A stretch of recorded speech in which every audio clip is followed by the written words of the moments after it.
One of the best motivation factors for me is that every time I wake up and turn on my computer and log on to our team forum, there are like 20 unread forum topics filled with new concept, new models, updates to existing models, etc.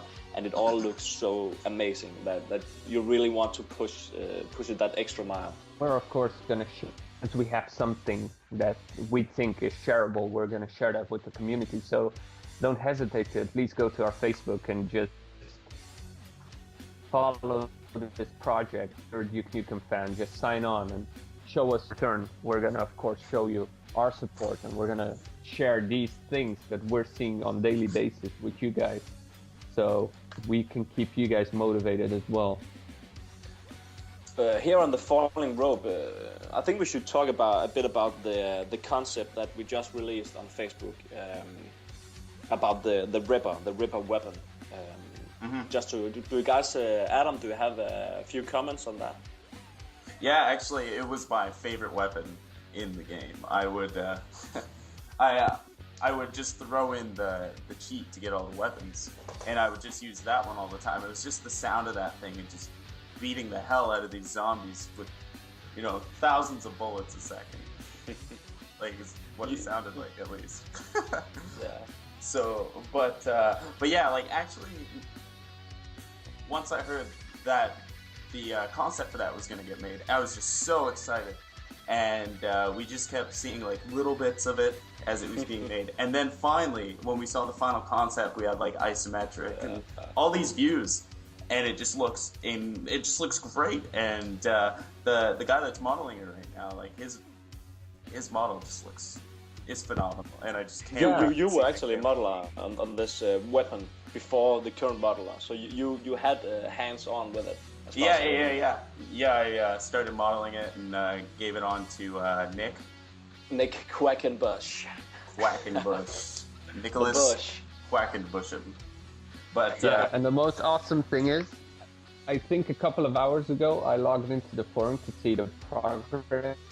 Oh, you saw it? When I just saw like the gun, because I first logged on to Skype, so I was just reading all these messages, and someone was going like, "Oh my God, Nick, your model looks amazing," and I was like, "Oh, I need to see this." So I logged on to the forum, and that's when I saw it, like the progress on the thing, because the last time I saw it, it was still like into a mock-up build thing.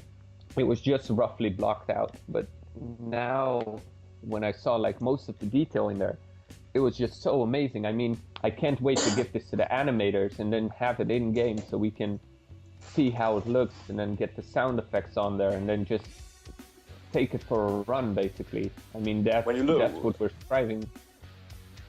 Exactly. Yeah. When you look at what the animators did with an example, Duke Nukem's hands, it's really quality job there.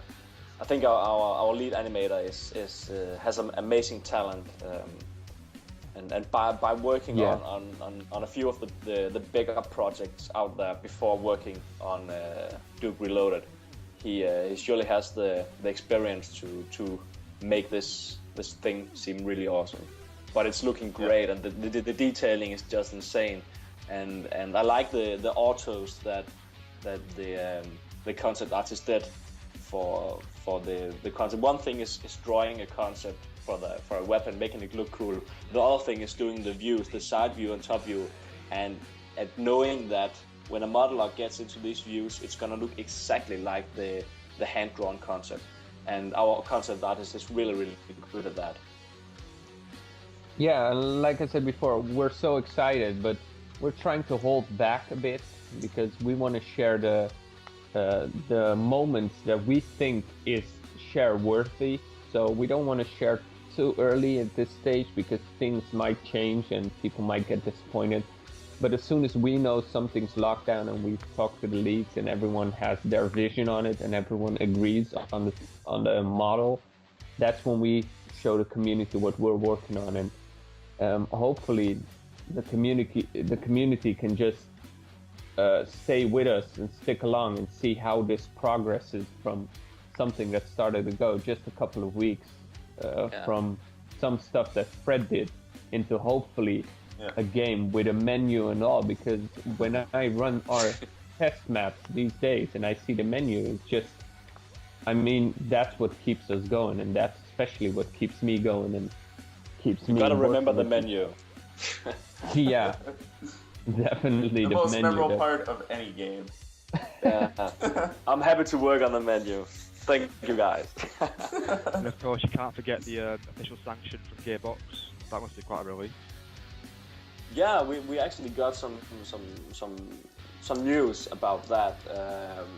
We can't really share it yet, but we have been in conversations with Gearbox. I have talked to PJ Potham, and we'll have more news about the whole Gearbox thing for the fans later. Show us your support on Facebook. I think we have a ModDB page where you can vote on our game. We also have a forum going, and the website will launch soon. Well, thank you guys for joining the first podcast. This is the first podcast we're doing for the release of our website, and we hope you will follow us on both Twitter and Facebook, and please join our indie DB and ModDB pages for news also, and yeah, that's make pretty sure much to it. vote for us. Yeah, we want to Vote. win this thing. Vote for Duke. Show how strong the Duke Nukem community is. Vote. Yeah, well, we need to make a campaign for Duke Nukem. Yeah, Duke for president Yeah, of the exactly. world. Well, that's pretty much it.